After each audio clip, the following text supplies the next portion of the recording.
जी जनाब, सामने से मुझे बताएगा, आपको मेरी आवाज़ क्लियर आ रही है?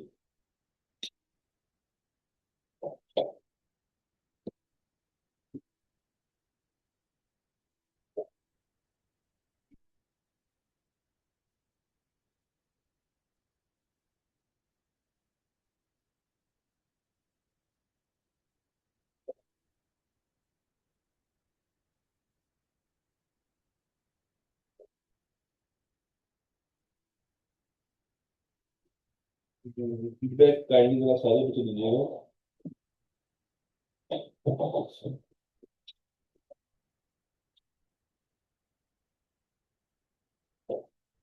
Feedback is a must.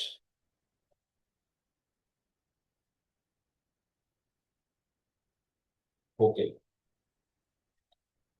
Chapter 4 में से हमारा एक टॉपिक, छोटा सा टॉपिक है, वो रह गया। वो करेंगे। और फिर हम लोगों ने चैप्टर 4 को देखना है, उसके जो एमसीक्यूज की प्रैक्टिस है। जी। चैप्टर 4 की जो एमसीक्यूज की प्रैक्टिस है उसको देखना है। और उसके बाद हम लोगों ने चैप्टर 4 के जो दो सवाल हैं, तीन गालिबन जो सवाल हैं, उनके ऊपर भी आज बात करनी है, जो कि आई कैप ने अपने मॉडल पेपर में रखे हुए हैं। फिर एक सवाल जो रिसेंटली पेपर में आया है उसके ऊपर बात करेंगे। तो are you ready for the things? Shall I start, और do you have any question from me? अगर कोई सवाल है तो पूछ लें, otherwise I will be beginning the things.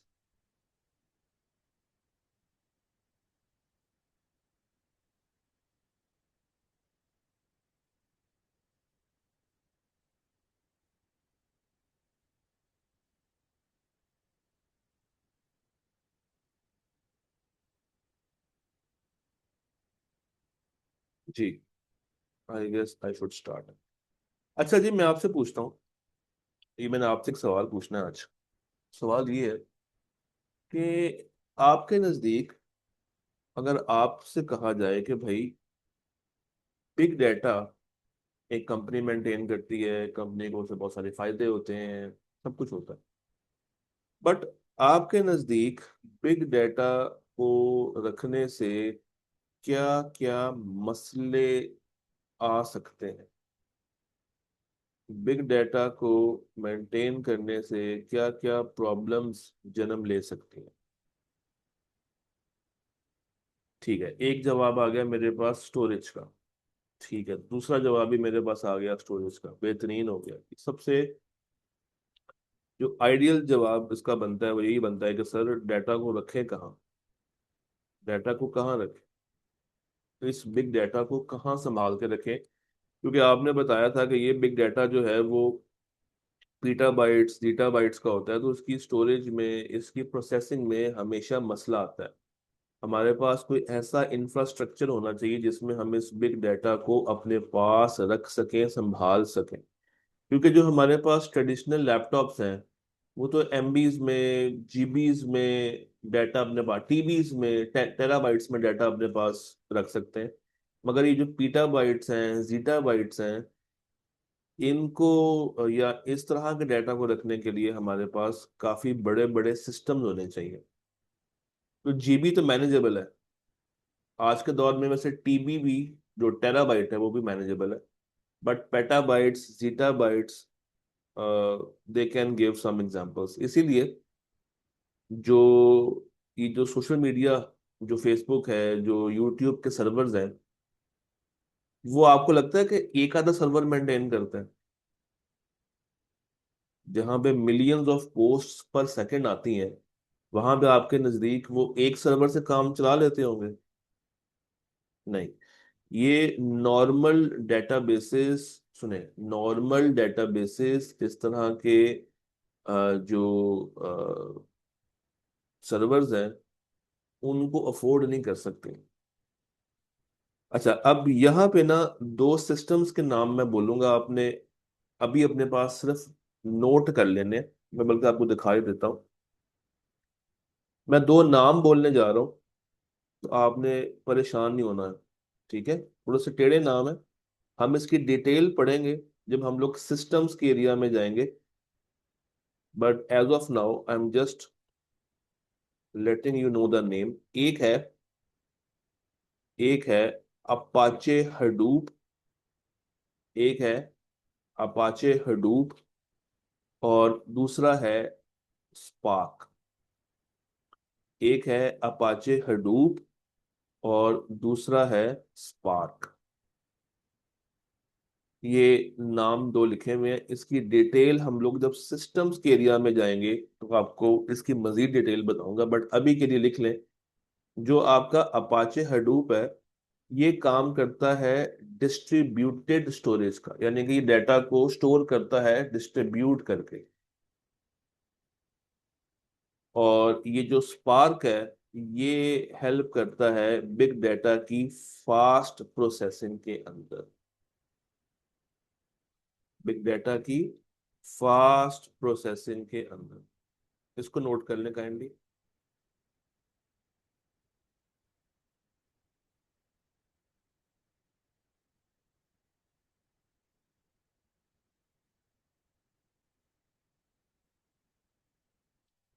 तो जो अपाचे हडूप है, ये डिस्ट्रीब्यूटेड स्टोरेज करता है। और जो स्पार्क है, ये फास्ट प्रोसेसिंग करता है। अच्छा, अब आप कहेंगे कि सर ये डिस्ट्रीब्यूटेड स्टोरेज क्या होता है?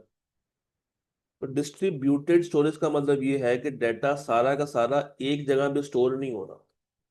डाटा मुख्तलिफ सर्वर्स के ऊपर फैला हुआ है, ताकि अगर एक सर्वर खुदा ना खास्ता डाउन हो जाए, खराब हो जाए या उसकी मेंटेनेंस चल रही हो, तो ऐसा ना हो कि पूरी की पूरी वेबसाइट स्टक हो जाए।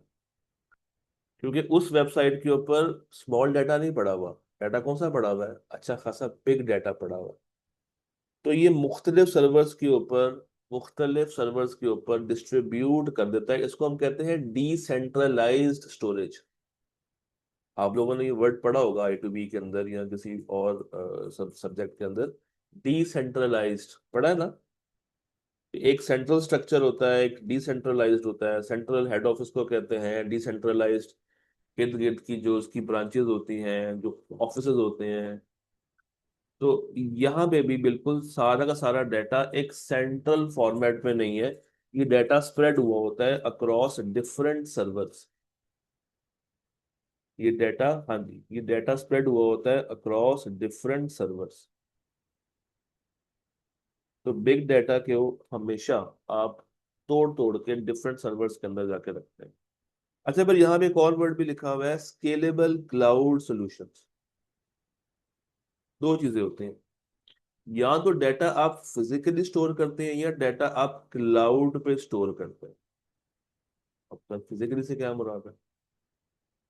आपके पास अगर लैपटॉप हो, आपने एक मूवी लैपटॉप की हार्ड ड्राइव में सेव की हुई है, ये फिजिकल स्टोरेज है। आपने वही मूवी की कॉपी गूगल की जी ड्राइव पे स्टोर की हुई है। वो जो जी ड्राइव है, जिसको आप टच नहीं कर सकते बट किसी भी टाइम पे एक्सेस कर सकते हैं, वो कहलाता है क्लाउड स्टोरेज।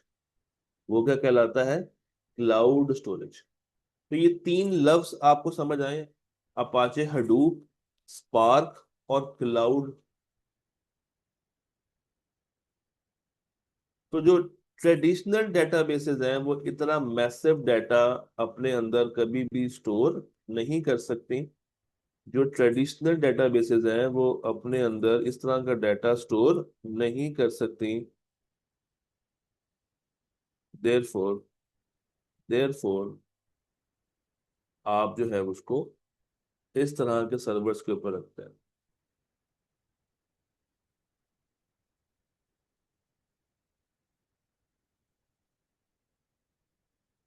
हम्म।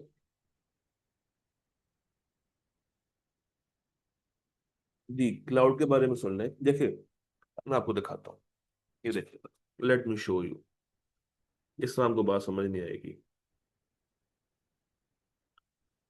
मैं आपको स्क्रीन से दिखाता हूँ। ये देखें, मुझे बताइएगा आपको मेरी स्क्रीन नजर आ रही है? क्या आप मेरी स्क्रीन देख सकते हैं? उस पर जूम लिखा आ रहा होगा। अच्छा, आप जरा गौर कीजिएगा। अगर मैं अपने पीसी में जाऊं, तो ये जो आप देख रहे हैं लोकल डिस्क सी और लोकल डिस्क डी, ये देख रहे हैं, लोकल डिस्क सी और लोकल डिस्क डी, ये है फिजिकल स्टोरेज। ये है फिजिकल स्टोरेज। ये ड्राइव आप अपने लैपटॉप से बाहर निकाल के भी उसको टच कर सकते हैं। ठीक है, ये है फिजिकल स्टोरेज। दूसरी तरफ,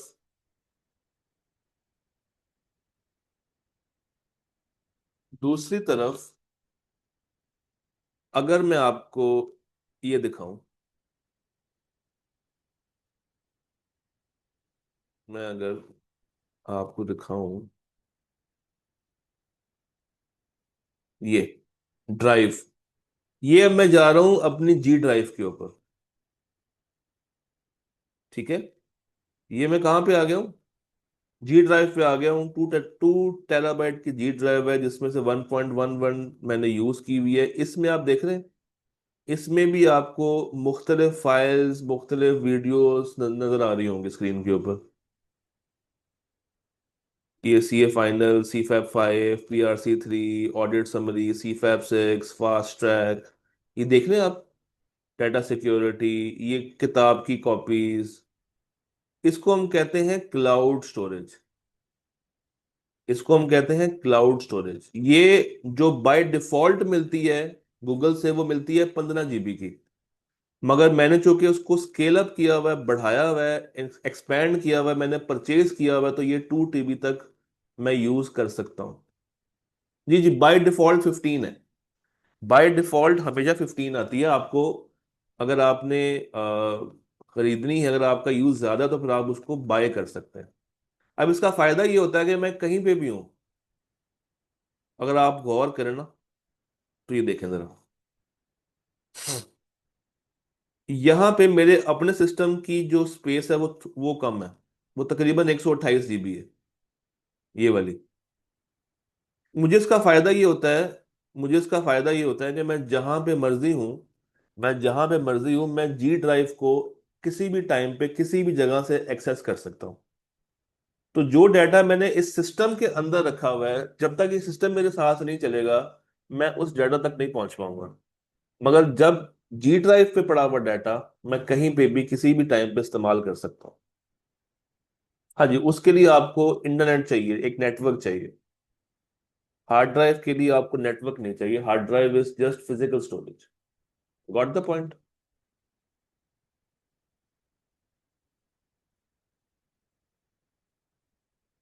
जी, बात समझ आई?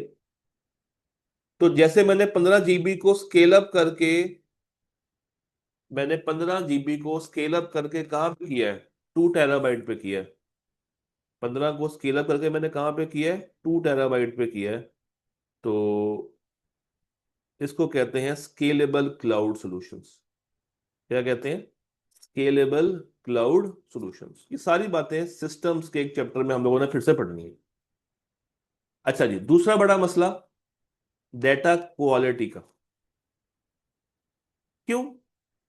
ये आप लोग मुझे बताएंगे। 5 V's में ऐसा क्या पढ़ा था जिसमें हम लोगों ने कहा था कि क्वालिटी भी खराब हो सकती है? याद करो। इसका तो मैं जवाब 5 V से मिलेगा। एक ऐसा वी था जिसमें हम लोगों ने कहा था कि डाटा को हमने ट्रस्ट वर्दी बनाना है, एक्यूरेट बनाना है, हाँ, वेरासिटी। क्योंकि जितना ज्यादा डाटा होगा, उतनी ज्यादा उसमें एक्यूरेसी, कंसिस्टेंसी, कंप्लीटनेस ये मुश्किल होगी। जितना ज्यादा डाटा होगा, उतना ही अच्छे तरीके से मेंटेन करना मुश्किल होगा। तो कंपनियां क्या करेंगी? कंपनियां रिगरस डाटा वैलिडेशन प्रोसेस से गुजरेंगी। वेरियस क्लींजिंग टेक्निक्स चलाएंगे। अब आप कहेंगे सर ये क्लींजिंग टेक्निक्स क्या होती हैं? क्लींजिंग टेक्निक्स हम लोग पढ़ेंगे चैप्टर 3 में। चैप्टर 3 के बिल्कुल शुरू में हम लोग पढ़ेंगे कि डाटा को साफ कैसे किया जाता है, डाटा में से खराबियां कैसे निकाली जाती हैं। डाटा को साफ कैसे किया जाता है, डाटा में से खराबियां कैसे निकाली जाती हैं। तो डाटा का चूंकि वॉल्यूम ज्यादा होता है, वो तेज वेलोसिटी से काम करता है, वैरायटी भी है, तो उस वजह से कुछ चीजें मिस हो जाती हैं, कुछ चीजें डुप्लीकेट हो सकती हैं, कुछ चीजें इनकरेक्ट हो सकती हैं, कुछ चीजें इनकंसिस्टेंट फॉर्मेट पे आ सकती हैं। मैंने आपके सामने चार बातें की हैं, और मुझे कंफर्म बताया कि आपने ये चार बातें नोट नहीं की होंगी। ये चार बातें लिख लें, ये चार बातें लिखें कि बिग डाटा की क्वालिटी में चार मसले कौन से हैं, ये आपके जवाब को बनाने में हेल्प करेगी चीज। मैं दोबारा बोलता हूँ, लिखें। मिसिंग डाटा, लिखे शाबाश। Missing data, duplication of data, missing data, duplication of data, incorrect data या इनकरेक्ट एंट्रीज, और इनकंसिस्टेंट फॉर्मेट। ये चार मेन वजह है जिसकी वजह से डाटा की क्वालिटी खराब होती है। Missing data, duplicate data, incorrect data, inconsistent format data.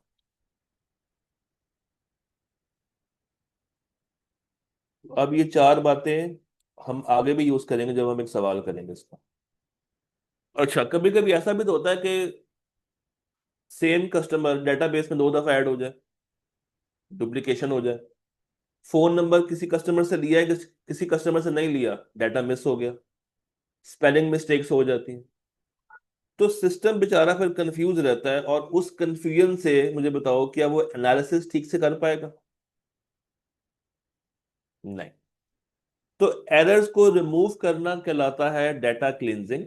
सुने, एरर्स को रिमूव करना कहलाता है डाटा क्लींजिंग, और डाटा वैलिडेशन कहते हैं, डाटा वैलिडेशन कहते हैं रूल्स लगा के चेक करना, रूल्स लगा के चेक करना कि डाटा ठीक लिखा है या नहीं लिखा। आप लोगों ने अक्सर देखा होगा फॉर्म्स के अंदर लिखा होता है कि ये नाम आपने कैपिटल लेटर्स में फिल करना है, या फोन नंबर आपने +923 से स्टार्ट करना है। कभी ऐसा फॉर्म फिल किया? इसे कहते हैं डाटा वैलिडेशन, कि हमने जो फॉर्मेट बताया है उसी फॉर्मेट पे आपने डाटा को लिखना है, अदरवाइज हम आपका डाटा कबूल ही नहीं करेंगे। अगर जैसे आप आई कैप का फॉर्म फिल करते हैं, आई कैप के फॉर्म में नहीं तस्वीर का साइज होता कि ये तस्वीर इतने हाइट की हो, इतने विड्थ की हो, इतने पिक्सल्स की होनी चाहिए। सिग्नेचर का भी ऐसे होता है। That is data validation, that is data validation, that is data validation. Got the point? हाँ जी, बात समझ आई दोस्तों को?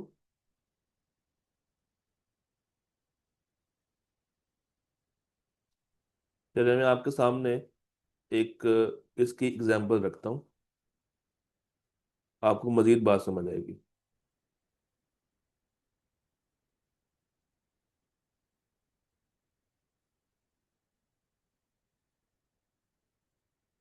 जरा गौर फरमाइएगा, अपनी स्क्रीन के ऊपर अभी आपको कुछ एक चीज नजर आएगी।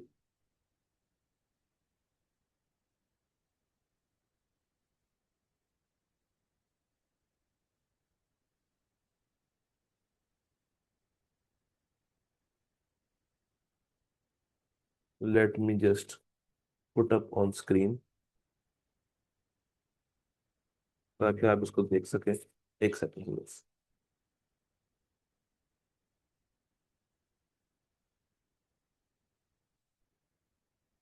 हाँ जी, अपने स्क्रीन पे गौर से देखिएगा। आपको नजर आ रहा है एक फॉर्म वैलिडेशन लिखा हुआ है। First name is required, last name is required, age must be between 18 से 50, ईमेल इज रिक्वायर्ड। तो फर्स्ट नेम भी चाहिए, लास्ट नेम भी चाहिए, ईमेल भी चाहिए। ठीक है, फर्स्ट नेम भी चाहिए, लास्ट नेम भी चाहिए, और ईमेल भी चाहिए। इसी तरह एक मैं आपको और दिखाता हूँ फॉर्म। ये देखें,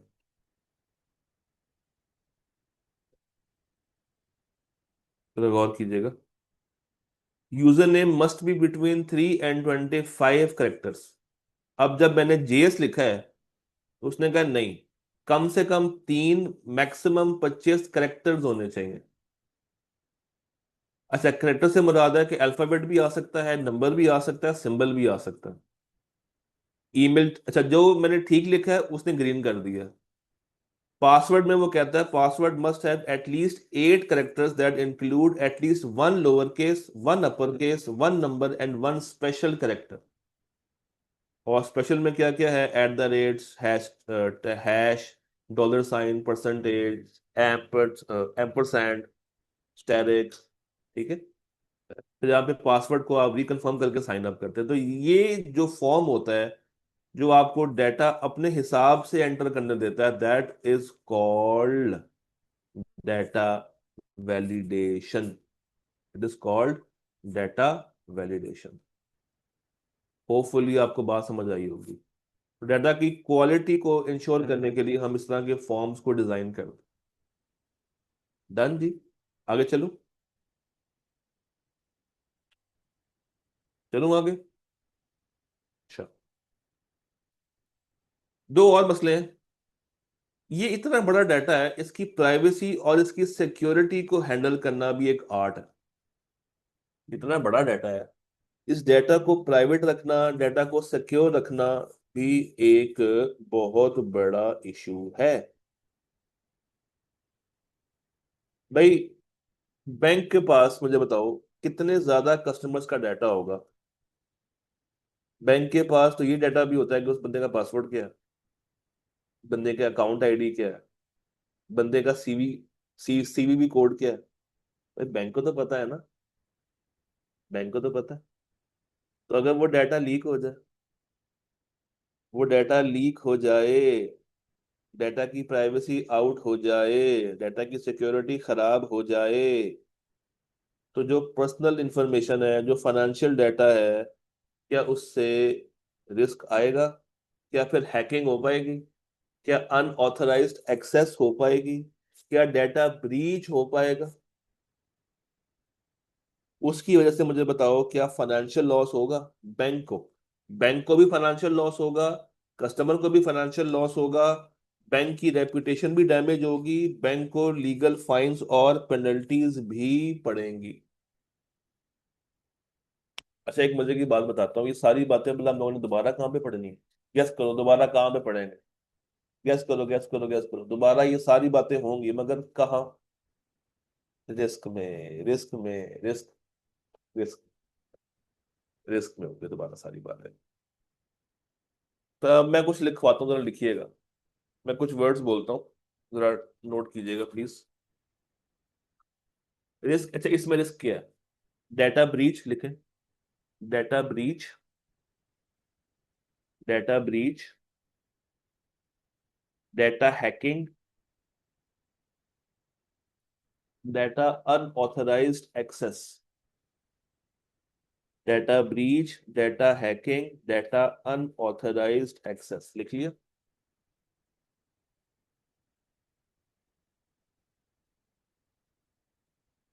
ब्रीच, हैकिंग, अनऑथराइज्ड एक्सेस लिखा। अच्छा, इससे रिजल्ट क्या आएगा? इससे क्या होगा? इस रिस्क से क्या होगा? फाइनेंशियल लॉस लिखें। Point 1, financial loss, financial loss, reputational damage, financial loss. Number 2, reputational damage. Number 3, legal penalties. Financial loss, reputational damage, legal penalties. Financial loss, reputational damage और लीगल पेनल्टीज, ये मसले आएंगे। अच्छा, सवाल ये आता है कि सर इसका सोल्यूशन क्या है? इसका सोल्यूशन क्या है? कैसे इससे बाहर आए? तो यहां पे अगर आप गौर करें तो 3 चीजें लिखी हुई हैं। Apply encryption number 1, access control number 2, continuous monitoring number 3। 3 बातें लिखी हुई हैं, 3 सॉल्यूशंस दिए हैं। पहला क्या है? Apply encryption. एनीवन जिसको आइडिया हो कि ये एनक्रिप्शन क्या है? एनीवन जिसको आइडिया हो कि ये एनक्रिप्शन किसे कहते हैं? एनीवन जिसको आइडिया हो कि ये एनक्रिप्शन क्या है? एनक्रिप्शन कहते हैं डाटा को ऐसी स्टेट में कन्वर्ट करना कि आपके अलावा या जिसको भेजा है उसके अलावा और कोई उसको ना पढ़ सके। डाटा को आप ऐसी स्टेट में डाल देते हैं कि आपके अलावा या जिसको आपने डाटा भेजा है उसके अलावा और कोई उस डाटा को पढ़ नहीं सकता। इतनी बात समझ आई है?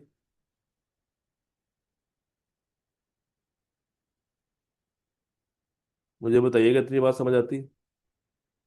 डाटा को उस स्टेट में कन्वर्ट करना कि आपके अलावा कोई और उस डाटा को रीड ना कर सके, या जिसको आप भेज रहे हैं उसके अलावा बस आप दो ही उसको रीड कर सकें, आप दो के अलावा उसको रीड कोई ना कर सके।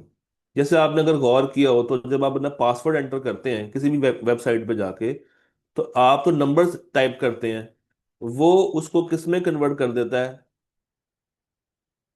किस में कन्वर्ट करता है? स्टैटिक्स में कन्वर्ट कर देता है ना उसको। हाँ जी, वो उसको स्टैटिक में जैसे व्हाट्सएप है कि आपकी chat end to end encrypted है। अच्छा, जरा गौर कीजिएगा प्लीज, आपकी स्क्रीन के ऊपर एक वर्ड की फाइल आ रही होगी। देखिए जरा, वर्ड की फाइल पे मेरा नाम लिखा हुआ, लिखा हुआ ना वर्ड की फाइल पे मेरा नाम? अच्छा, ये एक डाटा है, ये एक डाटा है। मैं ये डाटा सेंड करना चाहता हूँ, ठीक है? मगर मगर मुझे डाउट है कि ये चोरी हो सकता है, तो मैं इसको बनाना चाहता हूँ क्या? एनक्रिप्टेड। मैं इसको एनक्रिप्टेड करना चाहता हूँ। तो मैं क्या करूंगा, एक सिंपल सी मिसाल देना, आपको बात समझ आ जाएगी। मजीद हम डिटेल पढ़ेंगे जब हम लोग सिस्टम्स में और रिस्क में जाएंगे। मैं क्या करूंगा, इसको सिलेक्ट करूंगा, यहां पे आया और देखा कोई ऐसा फॉन्ट जिसको पढ़ा ना जा सके। चेक करो करो करो करो करो करो करो, नीचे आते हैं, आ गए, ये देखें। अब आप मुझे बताएं, इसको कोई पढ़ सकता? क्या इस फॉन्ट को पढ़ा जा सकता? अच्छा, अब मैं क्या करूंगा, मैं ये फर्ज करें मैंने ये आपको भेजना है, फर्ज करें मैंने आपको भेजना है, तो मैं आपको ये पता होगा कि जब भी ये कागज मेरे पास आएगा मैंने क्या करना है, इस कागज को वर्ड पे ओपन करना है, कंट्रोल ए करना है, और इसके जाके फॉन्ट को कैलिबरी लाइट कर देना है, या कॉपर कर देना है, या कोई भी कर देना जिससे वो पढ़ा जा सके। मगर इस तरह इसको रीड करना पॉसिबल नहीं है। This is a short example of what encryption is. What encryption is कि आप अपने डाटा को क्या कर देते हैं, सिंबल्स में कन्वर्ट कर देते हैं। इसकी कीज होती हैं, इसके आगे टाइप्स भी होती हैं, बट अभी हम उस डिटेल में नहीं जा रहे। अच्छा, दूसरा है एक्सेस कंट्रोल। एक्सेस कंट्रोल, मुझे बताए, आपका जो मोबाइल है, आप अपने मोबाइल की एक्सेस हर एक को देते हैं? आप अपने मोबाइल की एक्सेस हर एक को दे के बैठ जाते हैं? नहीं। आप अपने मोबाइल तक पहुंचते कैसे हैं? अपने मोबाइल में डाटा को एक्सेस कैसे करते हैं? कैसे करते हैं एक्सेस? सबसे पहले क्या करते हैं, ये आपने मोबाइल पकड़ा, चलिए मेरा मोबाइल आपके पास है, आपका पासवर्ड लगेगा, आपका फेस डिटेक्ट करेगा, तो that is called access control. कि जो आपने पासवर्ड लगाया हुआ है, जो आपने सिस्टम के ऊपर जो है वो आई स्कैनर लगाया हुआ है, फेस डिटेक्शन लगाया हुआ है, जब तक आपकी एक्सेस नहीं होगी आपका डाटा कोई और यूज नहीं कर सकता। It is called access control.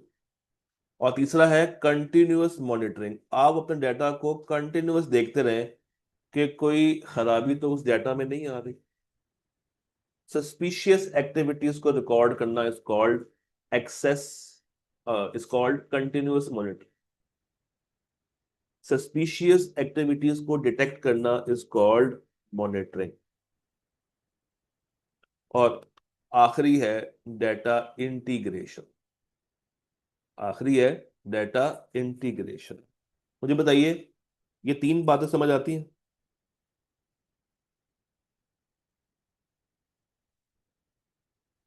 अच्छा, आपको याद है हम लोगों ने कहा था कि बिग डाटा का एक वी था, वी फॉर वैरायटी। अगर आपको याद हो, हम लोगों ने कहा था कि ये बिग डाटा काफी वैरायटी में पाया जाता है। कहा था ना? तो वो वैरायटियां कौन सी थी? स्ट्रक्चर्ड भी था, अनस्ट्रक्चर्ड भी था, और सेमी स्ट्रक्चर्ड भी था। हाँ। तो इसी से एक मसला आता है कि अब इन तीनों तरह के डाटा को मैं कंबाइन कैसे करूं। इन तीनों तरह के डाटा को कंबाइन कैसे किया जाए, क्योंकि डाटा तो आपको डिफरेंट सोर्सेज से आ रहा है ना। स्ट्रक्चर्ड भी सोर्स है, अनस्ट्रक्चर्ड भी है, सेमी भी है, और सबका डिफरेंट फॉर्मेट है। तो इससे प्रॉब्लम एक आती है कि साइलोस बन जाता है। एक प्रॉब्लम आती है, एक वर्ड लिखा हुआ है यहाँ पे, साइलोस। साइलोस बन जाता है। क्या बन जाता है? साइलोस बन जाता है।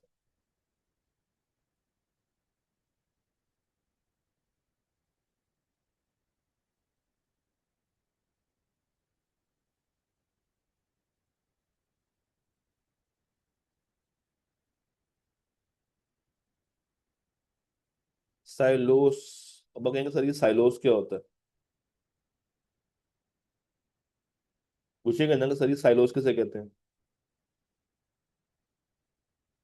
साइलोस कहते हैं गंध की ढेरी को। साइलोस कहते हैं गंध की ढेरी को।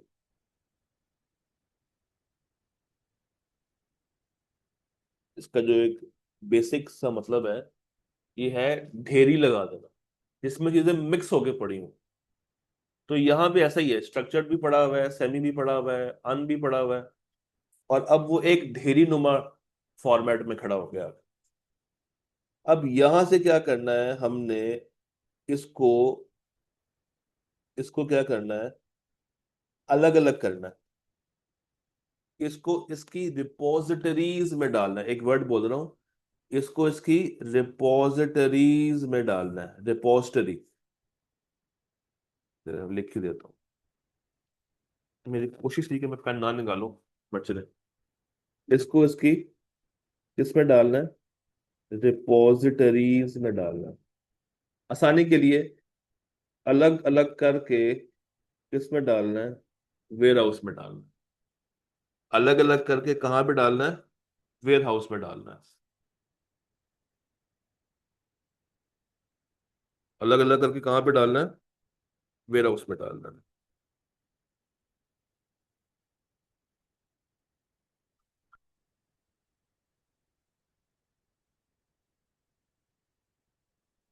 बात समझ आई? ताकि सेल्स डिपार्टमेंट का डाटा सेल्स वालों के पास चला जाए, परचेज वालों का डाटा परचेज वालों के पास चला जाए, मार्केटिंग का डाटा मार्केटिंग वालों के पास चला जाए। हर प्लेटफॉर्म के पास उसका अपना अपना डाटा। हर प्लेटफॉर्म के पास उसका अपना अपना डाटा डिप्लॉय हो जाए। हर प्लेटफॉर्म के पास उसका अपना अपना डाटा डिप्लॉय हो जाए। देखिए ना, डाटा इंटीग्रेशन क्या है? बेसिकली डाटा इंटीग्रेशन एक मसला है। इंटीग्रेशन कहते हैं इकट्ठा होना। मैथ अगर पढ़ी हो तो इंटीग्रेशन कहते हैं कंबाइन हो जाना, जुड़ जाना। और ऐसा जुड़ना कि आप उसको अलग अलग करने में काफी टाइम लगा दें। भाई आपके पास इराज स्ट्रक्चर डाटा भी है, सेमी स्ट्रक्चर्ड भी है, और अनस्ट्रक्चर्ड डाटा भी है। ठीक है। और वो आपने एक पाइल के अंदर, साइलोस कहते हैं एक पाइल, एक ढेरी, ढेरी में वो डाटा, एक पहाड़ नुमा ढेरी में डाटा खड़ा कर लिया। अब आप परेशान है कि इसको अलग अलग अलग करो, उस पर टाइम लगेगा, कॉस्ट लगेगी। तो इसको अलग अलग करने से क्या होगा? इसको अलग अलग करने से क्या होगा कि आप हर प्लेटफॉर्म के पास, हर डिपार्टमेंट के पास उसके पसंद का डाटा भिजवा देंगे। सेल्स वालों को सेल्स का डाटा दे देंगे, जो है परचेज वालों को परचेज का डाटा, मार्केटिंग को मार्केटिंग का डाटा, आईटी को आईटी का डाटा, फाइनेंस को फाइनेंस का डाटा। क्योंकि ये डाटा जो आपके पास आ रहा है, वो तो मुख्तलिफ डिस्परेट सोर्सेज से आ रहा है। डिस्परेट सोर्सेज से आ रहा है, मुख्तलिफ, वेरियस। डिस्परेट कहते हैं वेरियस सोर्सेज से आ रहा है। उसको अब आपने अलग करना है, इसको कहते हैं, इसको कहते हैं कि आपने डिफरेंट प्लेटफॉर्म्स का डाटा अलग अलग करके उन डिपार्टमेंट्स के हवाले करना है। यहां तक मेरी बात समझ आई आपको, इराज?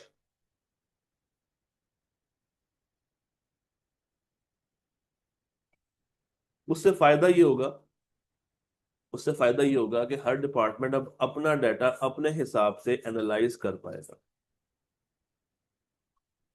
तो सेल्स का डाटा एक्सेल पे चला जाएगा, जो डाटा सोशल मीडिया वाला होगा वो टेक्स्ट की फॉर्म में, वर्ड की फॉर्म में आ जाएगा। ईमेल्स का डाटा ईमेल्स पे चला जाएगा। तो ये, इसके लिए दो टूल्स हम लोग इस्तेमाल करते हैं, एक कहलाता है डाटा इंटीग्रेशन टूल्स और दूसरा कहलाता है मिडलवेयर सिस्टम्स। ये दो नाम लिखे हुए हैं यहाँ पे। एक कहलाता है डाटा इंटीग्रेशन टूल और दूसरा कहलाता है मिडलवेयर। दोनों का एक ही काम है कि डाटा को अलग अलग करके उसके अपने अपने प्लेटफॉर्म्स पे ला के खड़ा कर देना। बात समझ आ गई?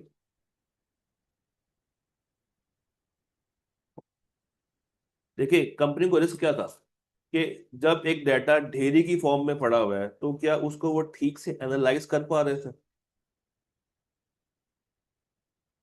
भाई मेरे पास डाटा पड़ा हुआ है, चले, आ, आपके पास कैफ 1, कैफ 2, कैफ 3 तीनों किताबें हैं, ठीक है, और उस हर किताब का हर पेज अलग अलग हुआ हुआ है, और आपके पास एक ढेरी है जिसमें कैफ 1 के सफे भी हैं, 2 के भी और 3 के भी, एक कंप्लीट मैस मचा हुआ है। तो आपको सबसे पहला काम क्या करना है? सेपरेट करेंगे, सेपरेट करेंगे। हर वैरायटी का डाटा है, सेपरेट करके उसको पहले आप उसको अलग करेंगी, फिर आप उसके नंबर वाइज उसको अरेंज करेंगी। ऐसा ही होगा ना? तो यही तो है कि आप एक यूनिफाइड एनालिसिस कर रही हैं। कैसे कर रही हैं? बजरिया डाटा इंटीग्रेशन। वो कैसे होती है? बाय यूजिंग मिडलवेयर या by using data integration platforms. इसकी कुछ जो है वो टूल्स होते हैं जिसके जरिए आप इसको अलग अलग कर सकते हैं, ताकि आपको वैल्यू मिले। अभी तो ये डाटा क्या कंपनी को कोई कोई भी वैल्यू प्रोवाइड कर रहा?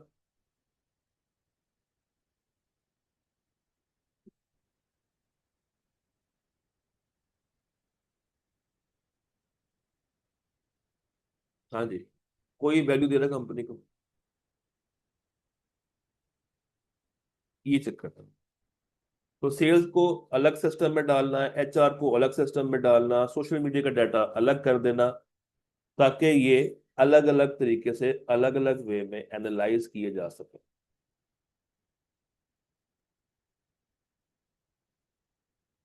डन हो गया।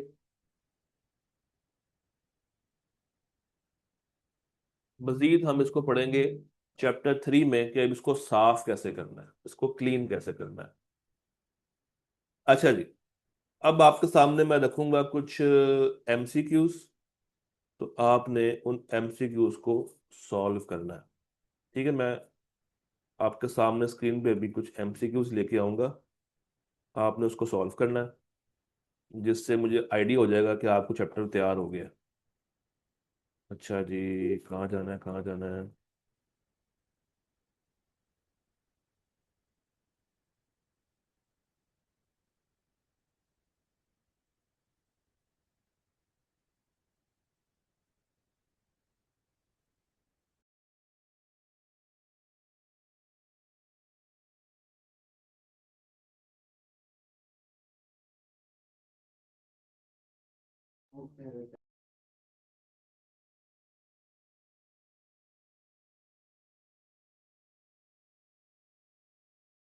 जी, आपकी स्क्रीन के ऊपर मुझे बताइएगा, आपको एमसीक्यूज की फाइल नजर आ रही है, पीडीएफ?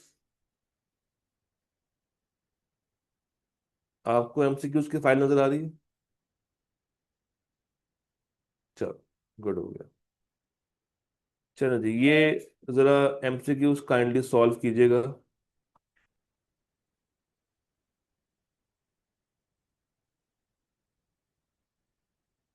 पहले 5 एमसीक्यूज हैं। पहले 5 एमसीक्यूज हैं, इनको सॉल्व कीजिए। अपने पास करें सॉल्व, शाबाश।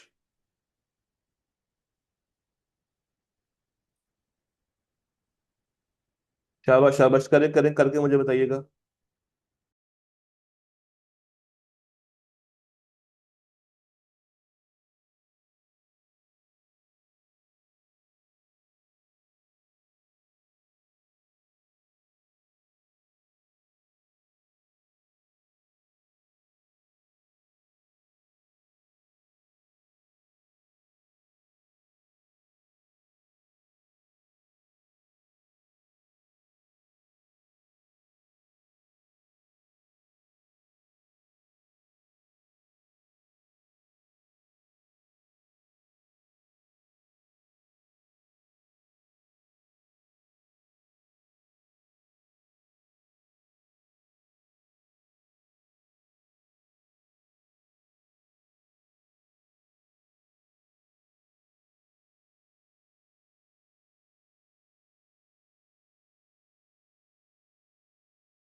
हाँ जी, हो गया सॉल्व। हो गया। हाँ, मुझे नहीं बताना। अपने पास नोट करें बस, अभी हो गए। अच्छा, अब नीचे आए। ये सॉल्व करें 6 से लेकर 10 तक। 6 से लेकर 10 तक सॉल्व करें मजीद, ये सारे।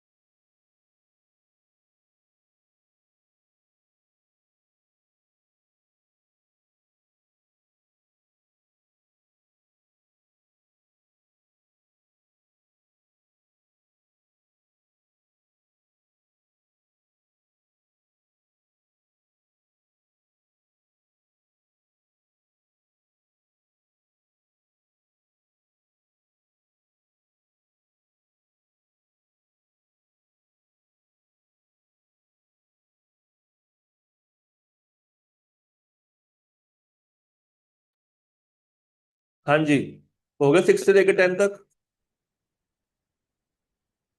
बताइएगा प्लीज। 6 से 10 ऑल डन। 6 से 10 ऑल डन। अच्छा, अब मुझे सॉल्व करके दें। 11 12 13।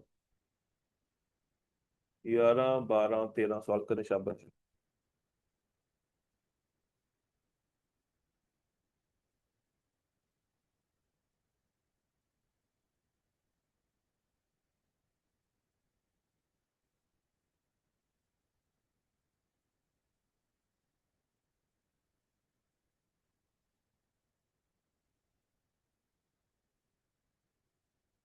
11 12 13 सॉल्व करें।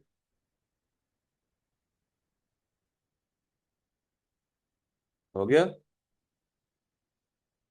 हो गया।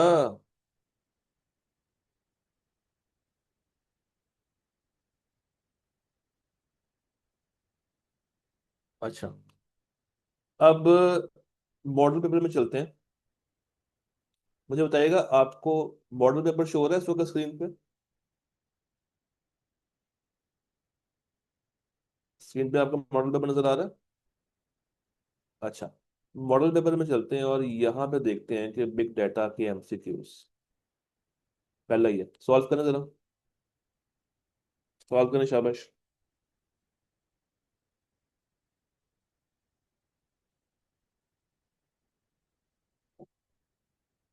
ये पहला वाला सॉल्व करना है।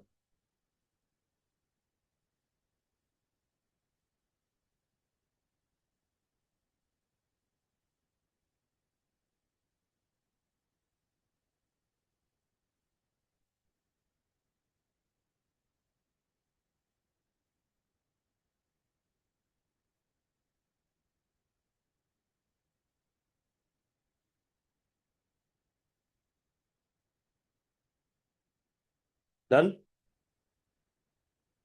डन। अच्छा। और इसके अलावा आई डोंट थिंक सो कि यहाँ पे कोई और एमसीक्यू है। I don't think so. हाँ, नहीं है। अच्छा, अब आते हैं रीसेंट पेपर की तरफ। अब जरा रीसेंट पेपर के चैप्टर 4 के एमसीक्यूज को रख रहा हूँ। मुझे बताइएगा, आपको रीसेंट पेपर शो हो रहा है स्क्रीन पे? स्क्रीन पे आपको रीसेंट पेपर नजर आ रहा है? अच्छा। इसमें ये हम लोगों ने कर लिया था। ये हो गया था ना? इसमें 5। ये कर रहे हैं 5। 5 कीजिएगा।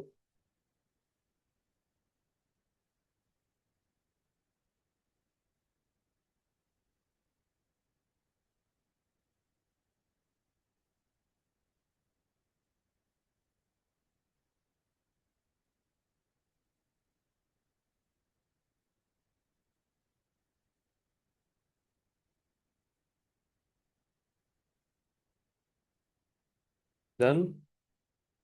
Done. Done. Done. Done. Done.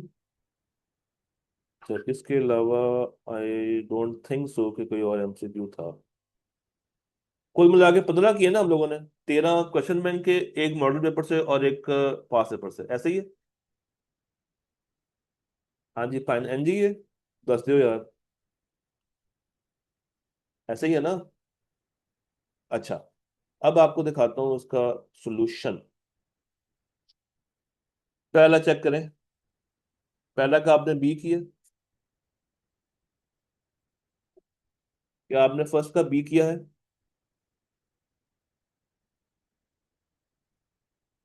सब बच्चों का फर्स्ट ओके है? कोई प्रॉब्लम तो नहीं फर्स्ट एमसीक्यू में?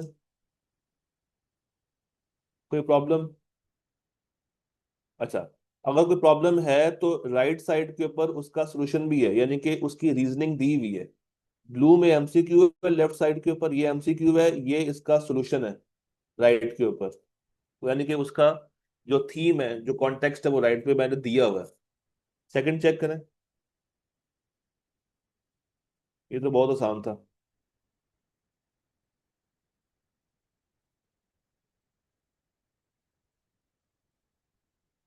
ऐसा ही है। अच्छा। थर्ड चेक करें। थर्ड भी ओके।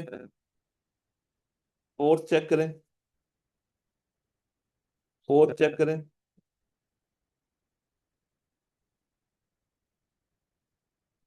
फोर्थ भी ओके। फिफ्थ देखें। फिफ्थ को देखें, शाबाश। फिफ्थ भी ओके। सिक्स देखें।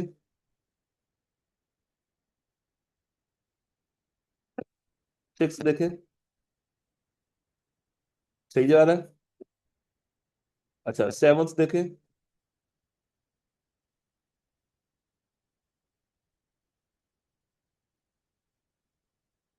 सेवन्थ सबका ओके।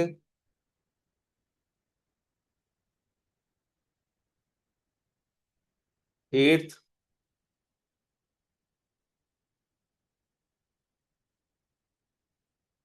Eighth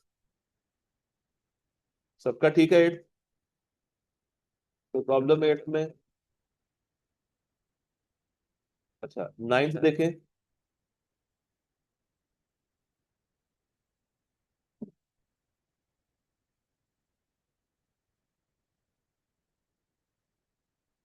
ninth. अच्छा। आपने क्या किया नाइन्थ? आपने क्या किया नाइन्थ?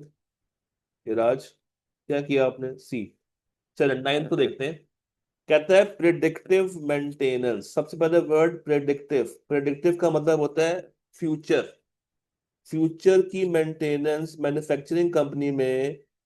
फ्यूचर में जो मेंटेनेंस होनी है किसी भी मशीन में, किसी भी मशीन के अंदर, वो ऑटोमेटिकली हमें आज पता चल जाती है उसको फेल होने से पहले। यानी कि मशीन आपको खुद से बता देती है कि भाई मैं 2 दिन के बाद खराब होने जा रही हूँ, मुझे आज ठीक करा लो। मुझे आज उसके सेंसर्स आपको बता देते हैं कि भाई मेरा ये स्केड्यूल है रिपेयर का। अगर तुमने मुझे आज रिपेयर ना किया या कल तक रिपेयर ना किया तो परसों मेरे से प्रोडक्शन को एक्सपेक्ट मत करना। ठीक है। तो प्रेडिक्टिव, अब ये प्रेडिक्टिव एनालिसिस करने के लिए लॉग्स काम नहीं आ सकते, क्योंकि ये लॉग्स आपको मैनुअलाइज यानी कि वो ह्यूमनाइज्ड वर्जन देते हैं उस चीज का। तो that is scheduling machine repairs before, देखा ना, बिफोर फेलिंग अकर्स। प्रिडिक्शन है ना फ्यूचर का, फ्यूचरिस्टिक।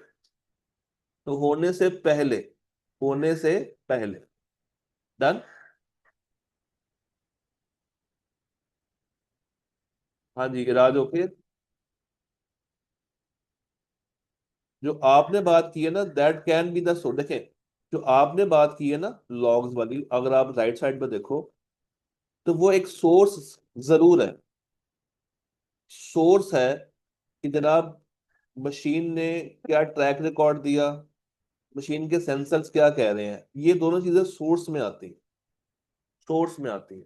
मगर प्रिडिक्शन इज कि आप होने से पहले वो चीज पकड़। अच्छा, 10th देखें। 10th देखे मुझे बताइएगा, 10th ओके।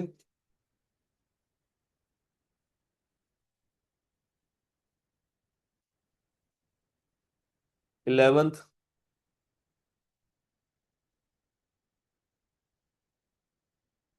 11th भी ओके।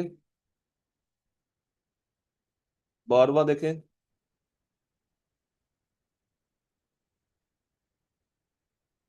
12वां। देखो देखो, शाबाश शाबाश, 12वां ओके। 13वां। 13। 13।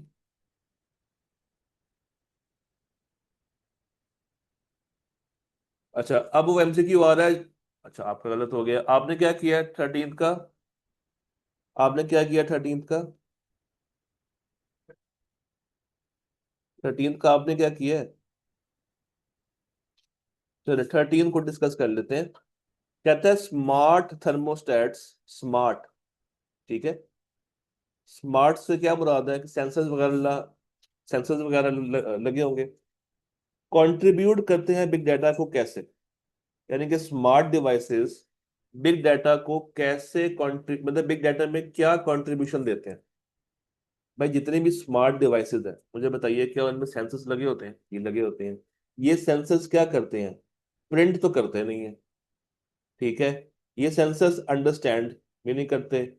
ये डाटा कलेक्शन में काम आते हैं। ये देखते हैं कि जनाब रूम का टेम्परेचर क्या है, उनको कितने टेम्परेचर पे चलना चाहिए, कब ट्रिप होना है, कब ऑन होना है, कब अपने आप को कम करना है, कब ज्यादा करना है। जो इनका सोर्स है जिससे ये हो रहा है, दैट इज कॉल्ड आईओटी।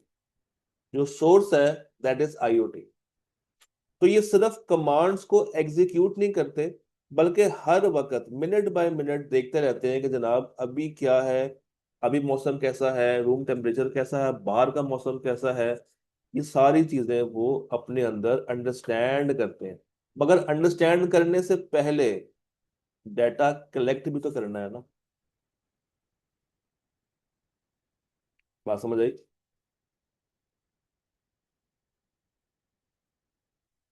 अच्छा, अब आ जाए वो एमसीक्यू जो कि मॉडल पेपर का था।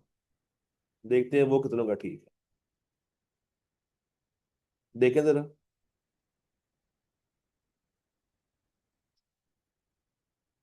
ये ठीक है सबका?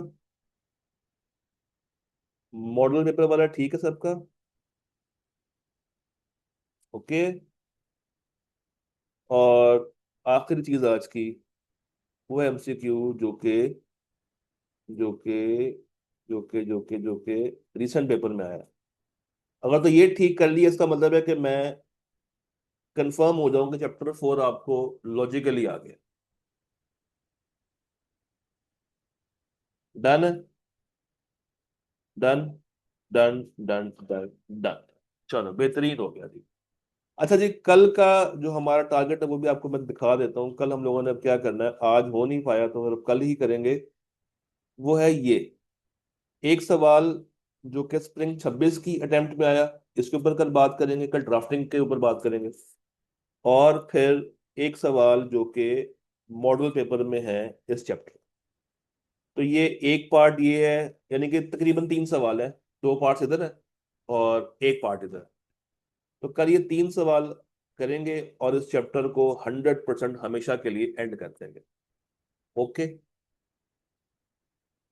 कल क्या है, कल थर्सडे है ना? हाँ, ठीक हो गया। चलो, बेहतरीन हो गया जी। कोई सवाल, कोई मसला, कोई परेशानी? All okay? All okay. मिलते हैं, अपना ख्याल रखिएगा, खुश रहिएगा, अल्लाह हाफिज।